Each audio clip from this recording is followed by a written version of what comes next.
Tollywood young hero Vijay Deverakonda, Mrunal Thakur జంటగా నటిస్తున్న సినిమా family star. Geetha Govindam fame Parasuram దర్శకత్వంలో తెరకెక్కుతున్న ఈ సినిమా షూటింగ్ పూర్తి చేసుకుని విడుదలకు సిద్ధంగా ఉంది. ఏప్రిల్ 5న ఈ సినిమా ప్రేక్షకుల ముందుకు రాబోతోంది. ఇక ఇప్పటికే రిలీజైన ట్రైలర్, పాటలు అన్నీ సూపర్ హిట్ అయ్యాయి. అయితే తాజాగా ఈ సినిమా రన్ టైమ్, సెన్సార్ రివ్యూ వచ్చేసింది.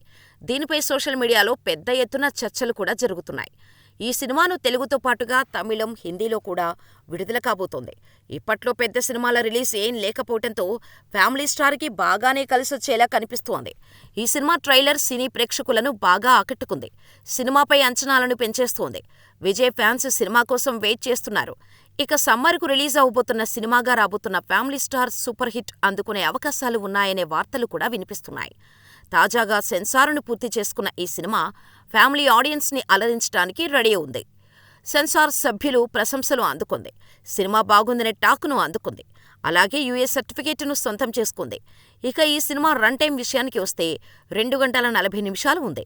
హిందీ, మలయాళంలో ఈ సినిమా 2 వారాల తర్వాత రిలీజ్ కాబోతోంది. తమిళనాడులో 250 థియేటర్లలో సినిమాను విడుదల చేయనున్నారు. ఈ సినిమాను జనాల్లోకి తీసుకెళ్లడం కోసం ప్రమోషన్స్లో స్పీడును పెంచారు. ఫ్యామిలీ స్టార్కి కాస్త పోటీ ఉంది. అయినప్పటికీ సమ్మర్ సీజన్ కావటంతో 2 సినిమాలు జోరు చూపించొచ్చు. ఖుషీ సినిమాతో మంచి హిట్టును అందుకున్న విజయ్, హాయ్ నాన్న సినిమాతో మృణాల్ కూడా సాలిడ్ హిట్టును తన ఖాతాలో వేసుకుంది. ఈ సినిమా ఎలాంటి టాకును సొంతం చేసుకుంటుందో చూడాలి.